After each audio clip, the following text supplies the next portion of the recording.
Ce n'était pas prévu, mais me voilà au départ de mon deuxième Paris-Roubaix Challenge.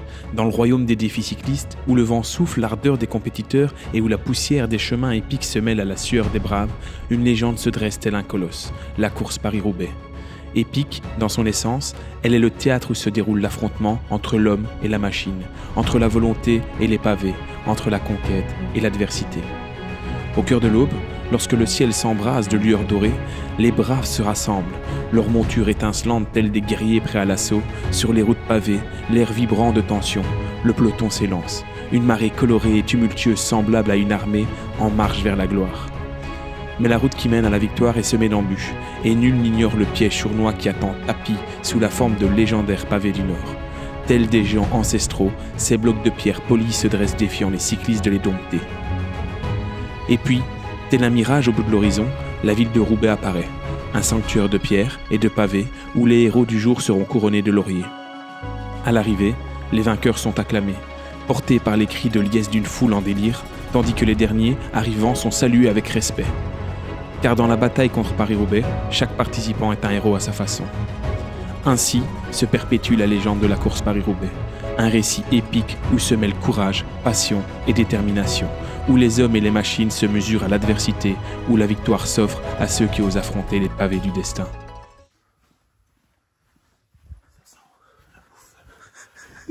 Le réveil est matinal et le petit-déj aussi.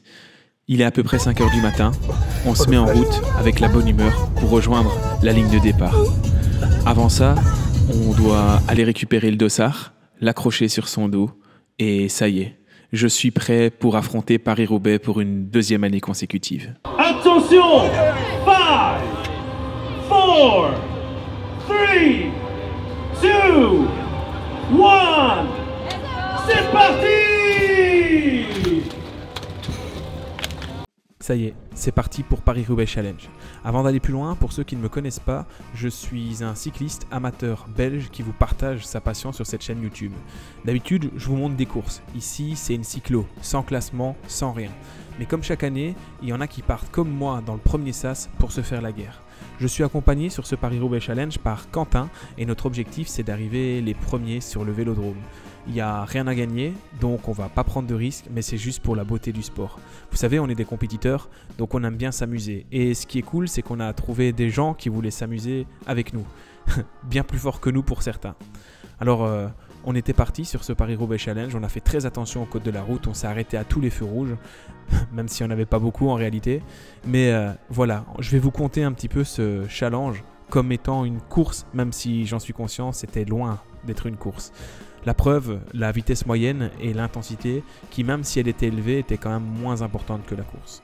Vous avez vu au début, on était dans un peloton groupé, mais là je me retrouve après 20 km dans un groupe à l'arrière. Avec Quentin, on s'est arrêté pour faire pipi parce que le groupe roulait pas trop et malheureusement, on n'a pas réussi à rentrer. En fait, quand je dis ça, c'est pas tout à fait vrai. Allez voir la vidéo de Quentin, lui, il a réussi à rentrer tout de suite. Ils se sont retrouvés à une dizaine devant. Le problème, c'est que moi, je me retrouve derrière et je suis obligé de organiser le peloton pour les faire rouler pour espérer pouvoir rentrer. Je fais pas une très bonne saison cette année, donc j'avais peur de jamais rentrer, que mon Paris-Roubaix soit fini. Mais après une dizaine de kilomètres en chasse-patate, on rentre avec ce groupe. On est à nouveau un peloton d'une quarantaine et on va pouvoir faire les 20 km restants jusqu'au grand départ vraiment de ce Paris-Roubaix. Parce qu'après une cinquantaine de kilomètres, 51,1 exactement, on va arriver dans la mythique Trouée d'Arambert.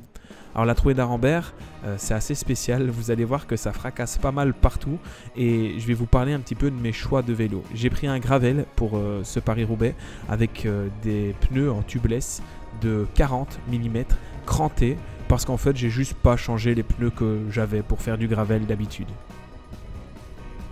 Ce Paris-Roubaix, c'est aussi le moment pour déconner avec les gens qui sont à côté, découvrir de nouveaux profils, découvrir de nouvelles personnes et c'est vraiment fun de pouvoir discuter avec les mondes. Donc évidemment, vous me connaissez, moi j'aime bien faire des petites blagues. Donc à gauche là, on avait Wout van Aert finalement sur ce Paris-Roubaix Challenge.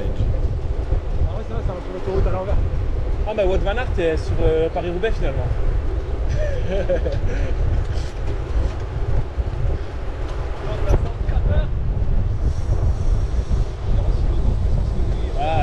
Moi aussi je signe tout de suite.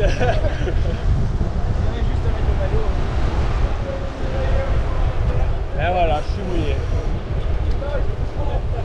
le maillot magique, tu le mets, boum. Nous on vient par l'extérieur de la chicane de demain.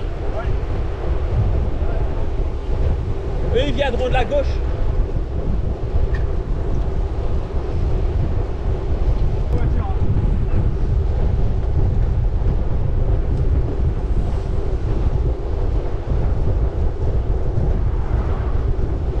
Pas de conneries hein les gars. Bon, il faut calmer un petit peu tout le monde, je sens que c'est très nerveux et en plus de ça, on a un coureur sorti de nulle part qui va nous faire un tempo d'enfer sur le dernier kilomètre avant la trouée d'Arambert. Regardez, à gauche, ils vont passer comme des fusées et ils vont faire accélérer le groupe. Honnêtement, j'étais pas hyper à l'aise parce que le coureur en rouge là, il n'était pas présent juste avant et il a fait toute cette partie de la route à fond, ce qui a eu tendance à faire accélérer très fort le groupe et qui n'était pas vraiment dans l'ambiance de la course. Après, bon, évidemment, ça reste une petite coursette qu'on s'organise entre nous. Toutes les manières sont bonnes pour faire péter tout le monde. Pour être honnête, au bout de 51 km ici, je ne suis pas 100% en forme. Je suis venu pour aider Quentin, je me suis déjà fait lâcher une fois, je suis revenu par je ne sais quel miracle et donc je me dis ok, dans cette trouée d'Arambert il faut rester derrière Quentin pour essayer de l'aider si jamais il a un souci. L'an dernier, au même endroit, il a crevé et j'ai dû l'attendre, j'ai dû l'aider parce qu'autrement on ne repartait pas. Et ça avait gâché un petit peu notre Paris-Roubaix Challenge parce que l'objectif d'arriver en tête, c'était fini. Ici vous avez vu le coureur en rouge qui s'est écarté de la route et donc c'est parti pour la trouée d'Arambert. Je vais rentrer dans la trouée aux environs de la 10e place sur une quarantaine de coureurs. Mais dans cette trouée, ce n'est pas l'entrée qui est importante, c'est la sortie. Alors vous allez voir, hein, regardez, je suis extrêmement bien placé. Quentin passe ici et moi je suis juste derrière lui pour pouvoir surveiller si tout va bien pour lui. Vous le voyez au début, on prend la bande cyclable qui est sur la droite parce que chez les professionnels, elle n'est pas accessible. Mais honnêtement, nous, dès qu'on a pu un petit peu gruger et ne pas prendre les pavés, on l'a fait. Bon, malheureusement, à un moment, il y avait des barrières, donc on s'est remis sur les pavés. Je dis malheureusement, mais en vrai, c'est quand même beaucoup plus mythique de pouvoir prendre cette trouée d'Arambert sur les pavés. Et ça fracasse vraiment les bras. Regardez-moi ça comme ça bouge et imaginez que je suis avec un gravel. Sur ce secteur pavé, il est 5 étoiles, il est long et franchement, c'était un petit peu la guerre parce qu'on a vu énormément de coureurs devoir s'arrêter pour faire des réparations ou réparer tout simplement les pneus qui avaient crevé. C'est tellement chaud sur ce secteur qu'à la sortie, on ne sera plus 40, mais on ne sera plus que 14. Et ça, c'est assez impressionnant. Vous avez vu furtivement le coureur qui a mis son vélo sur la droite de la barrière après une crevaison. On va entendre parler de lui après. Il s'agit d'Alessandro. Ça y est, on est à la fin de ce secteur pavé qui est assez difficile, on va bientôt sortir et pour ceux qui aiment tout simplement les statistiques, sachez que cette trouée d'Arambert, je l'ai passée en 4 minutes 28, c'est 2,25 km et que j'ai mis 285 watts. Honnêtement, franchement, c'est pas mauvais et je me suis rendu compte qu'il y a certains moments où on a pu se permettre de ralentir un petit peu parce que l'objectif c'était pas d'aller trop vite, l'objectif c'était de sortir avec les meilleurs sur ce secteur pavé et c'est ce qui va se produire. Je vais sortir 5e de ce secteur pavé, Quentin va sortir en 2e position et là vous allez voir, ils vont prendre un petit peu d'avance.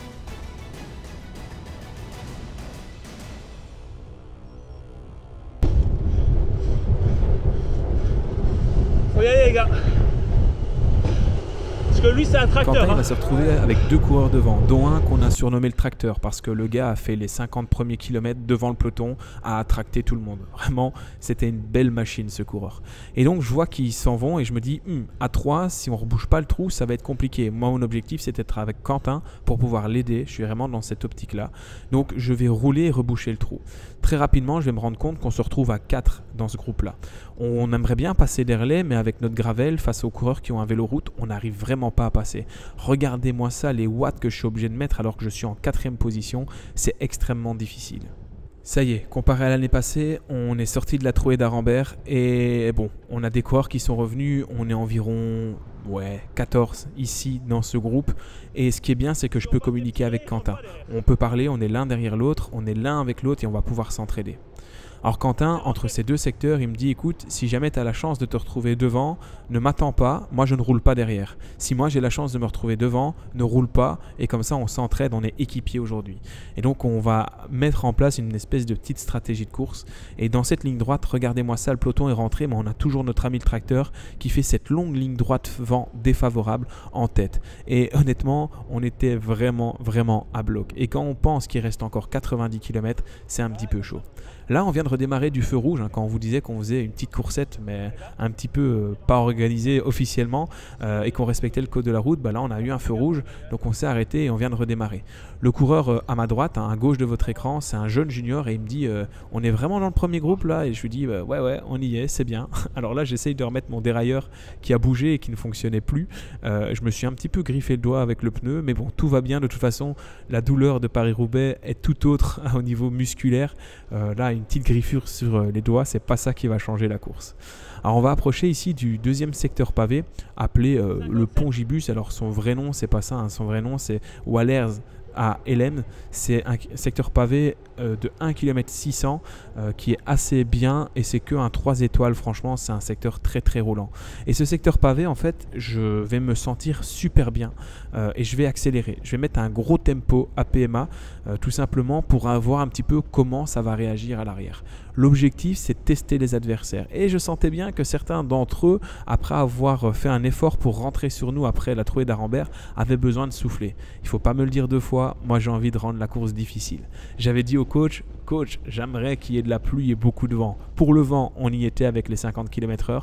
Pour la pluie, il faudra revenir l'année prochaine.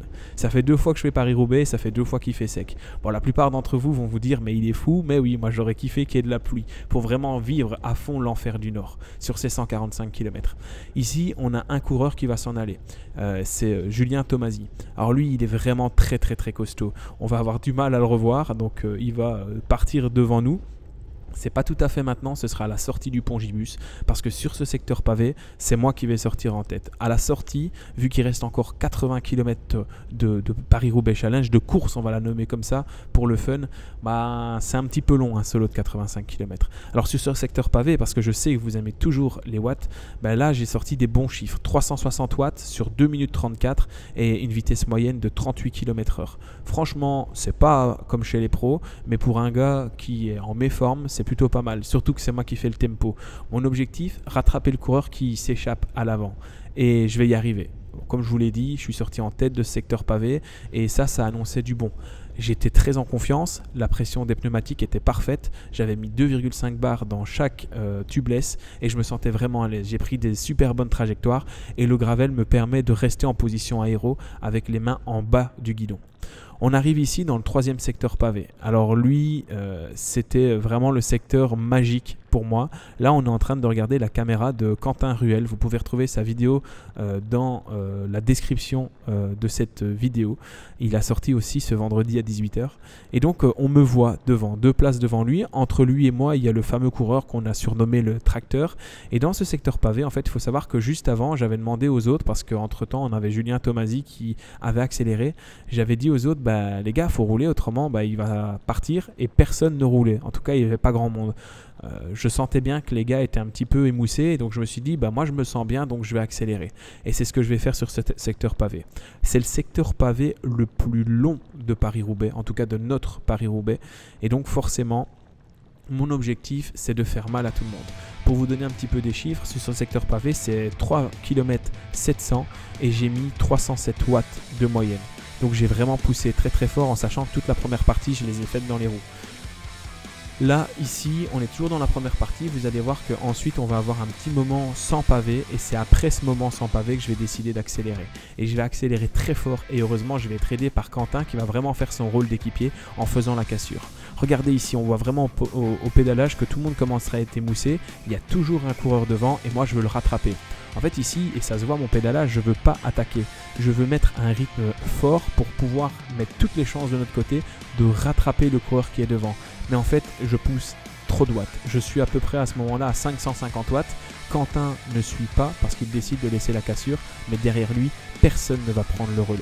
Ce qui va me permettre à la sortie du secteur pavé d'avoir quelques secondes d'avance. Et je vais creuser l'écart sur la route avant d'enchaîner les autres secteurs pavés et de vraiment, sur les 40 prochains kilomètres, maintenir ce petit peloton à entre 50 secondes et 1 minute 30 de moi. Franchement, si j'avais su que j'étais si en forme, ça aurait été génial.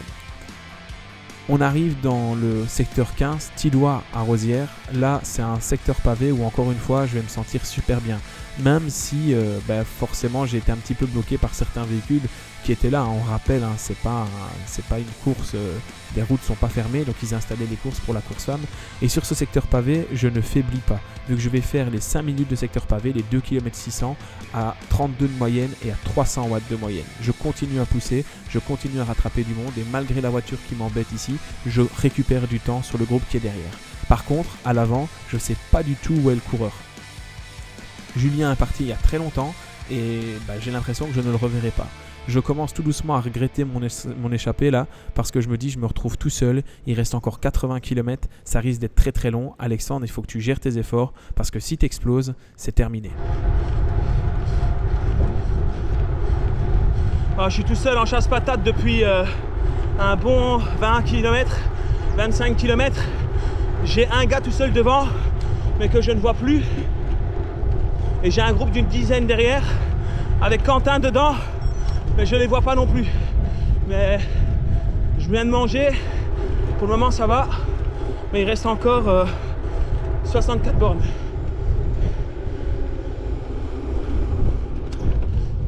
En vrai, je le sais pas à ce moment-là parce que je suis pas hyper lucide, ça fait pas 20 km mais ça fait 16 km que je suis tout seul.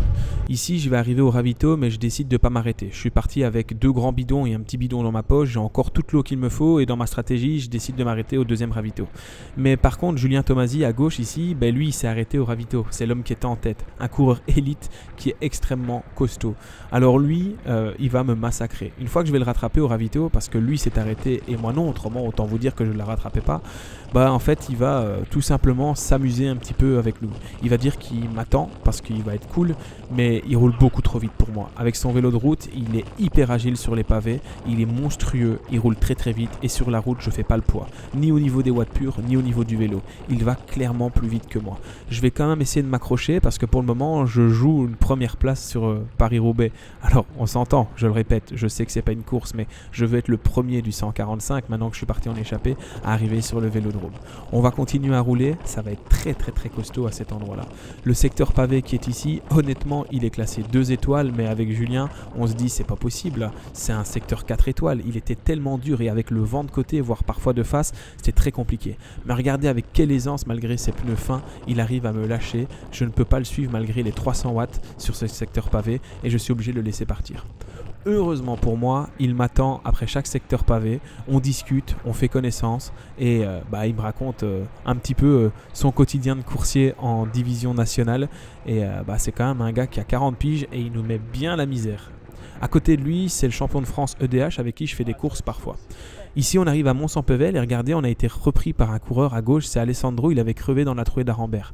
Il a fini par ressortir et là, il est avec nous. Mont-Saint-Pével, pour moi, c'est vraiment le secteur pavé terrible. Je l'aime bien d'habitude, mais là, les changements de direction font qu'on prend un coup de vent de face, un coup de vent de côté, un coup de vent le dos. Et ça devient très difficile. Je commence à avoir une fatigue musculaire qui s'installe, forcément. Je fais de l'endurance, mais mes courses, c'est 70 km. Alors là, après 100 km, dont autant d'efforts à bloc, je commence à avoir du problème à pousser sur les pédales. Le reste, ça va, le cardio est bon. J'essaye quand même d'accélérer, maintenir 300 watts, mais ce secteur pavé, vraiment, il me tue. Quand je vous dis qu'il me tue, à la sortie, je me retrouve à 15 km/h. C'était vraiment terrible. Sur les pavés de Mont-Saint-Pével, 3 km, 7 minutes, 25,5 de moyenne, 280 watts. Je m'écrase légèrement, 20 watts de moins, mais vraiment, il est très, très, très difficile. À la sortie de ce secteur pavé, je ne reverrai plus jamais les 2 hommes qui étaient avec moi, c'est-à-dire Alessandro et Julien Tomasi. Ils vont tout simplement me lâcher et moi je vais devoir compter que sur moi-même et vraiment faire au mieux pour ralentir. Dans Mont-Saint-Pével, comme vous le voyez, il va encore m'attendre un petit peu. Mais à la sortie, je ne pourrai plus les suivre, je serai cuit, il va y avoir un petit faux plat montant, ils vont accélérer et ça en sera fini pour moi. Et ils ont essayé de m'attendre, mais vraiment j'étais tellement cuit que je ne pouvais plus y aller. Et à ce moment-là, je me dis, ok, il reste 45 km et il y a un souci, je me retrouve sans eau. Forcément, je ne me suis pas arrêté au ravito précédent et le prochain ravito, il n'est pas tout prêt. Il faut attendre le 112e kilomètre. Encore 12 km à tenir sans eau. Heureusement, grâce à mon partenaire Nutribay, j'ai pris beaucoup de gel et donc je vais consommer 6 gels sur la totalité de ce Paris-Roubaix et à ce moment-là, à chaque sortie de secteur pavé quasiment, je vais consommer un gel. Dans mes bidons, j'avais mis des boissons Morten et en gel, j'avais pris des Morten ici. Regardez ce visage du gars qui sort de Mont-Saint-Pével en étant cuit. Et c'est là qu'ils vont accélérer, qu'ils vont me lâcher. Je ne les reverrai plus jamais, sauf sur l'arrivée au Vélodrome, parce que forcément, ils ne seront pas non plus si loin devant moi.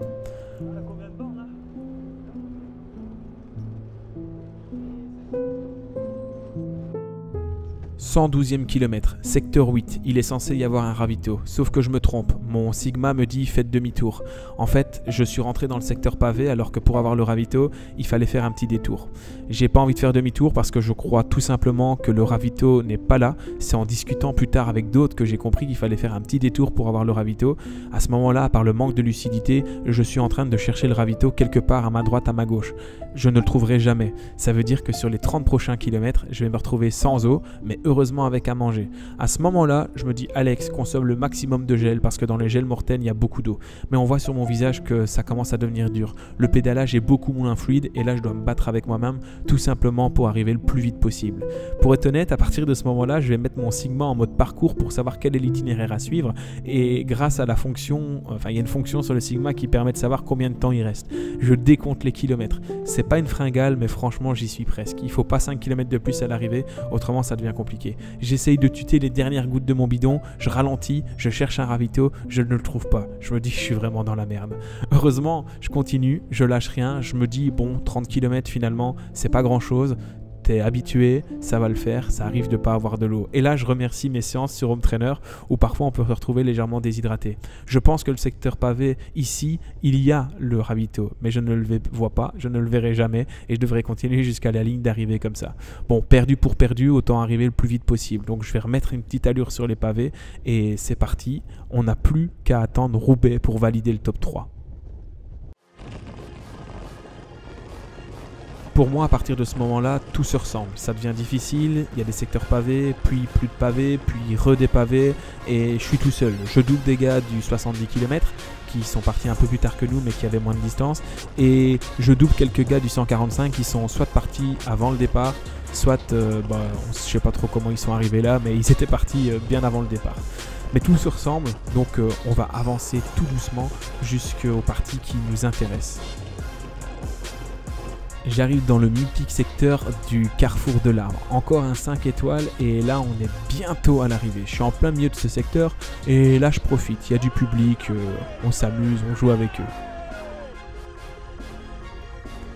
En vrai, ça me fait du bien d'avoir du monde à côté. Ça me fait du bien d'avoir du public parce que je commence à être vraiment cuit.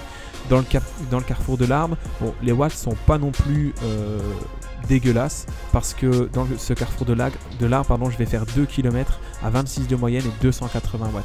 Donc franchement, je m'écrase pas tellement que ça. Bon, je vais pas vous mentir, je suis content d'en sortir parce qu'une fois le carrefour de l'Arbre passé, en fait, Paris-Roubaix, c'est quasiment fini. Il reste 3 secteurs, 2 étoiles et 1 étoile. Donc je sais que c'est bientôt la fin, même si ici le vent m'empêche vraiment d'avancer à un rythme correct. Toujours dans les secteurs pavés un peu plus faciles, l'avant-dernier, je vais tomber sur ce VTTiste qui fait pas vraiment Paris-Roubaix Challenge, il est venu s'amuser avec les cyclos, il est en VTT et il a fait moins de kilomètres, il est plus frais que moi. Alors il va me tracter, je sentais bien qu'il m'attendait pour m'aider et en plus de ça, on va discuter. Il est de la région et franchement je crois que c'était la star du coin. À chaque fois qu'on passait dans un village, tout le monde le saluait. Donc c'était cool de pouvoir échanger avec lui, de discuter avec lui et je sors comme ça de ce nouveau secteur. Il en reste plus tellement maintenant de secteurs pavés, il reste plus que des secteurs faciles et donc c'est vraiment là la ruée vers Roubaix et j'ai aucune info sur où sont les autres derrière, mais je sens bien que je ne serai pas rattrapé. Je m'écrase pas assez, il reste à peu près 10 km, ça devrait le faire.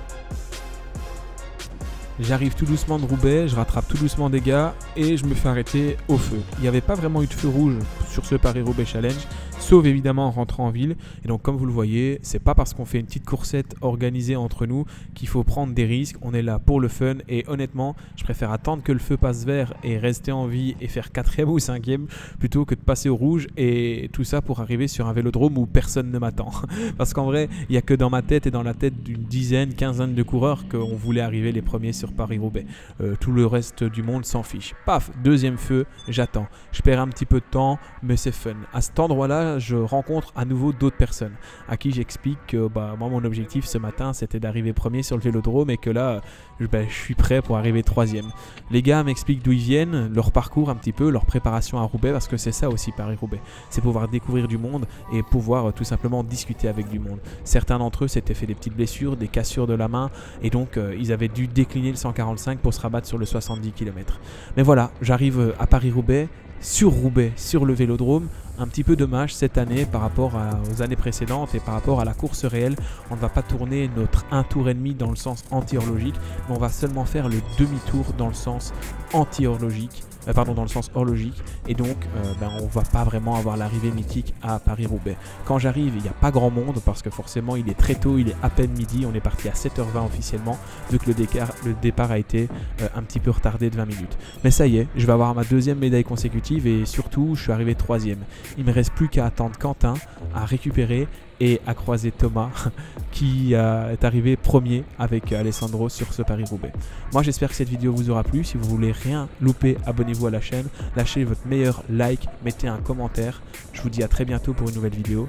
Salut, salut.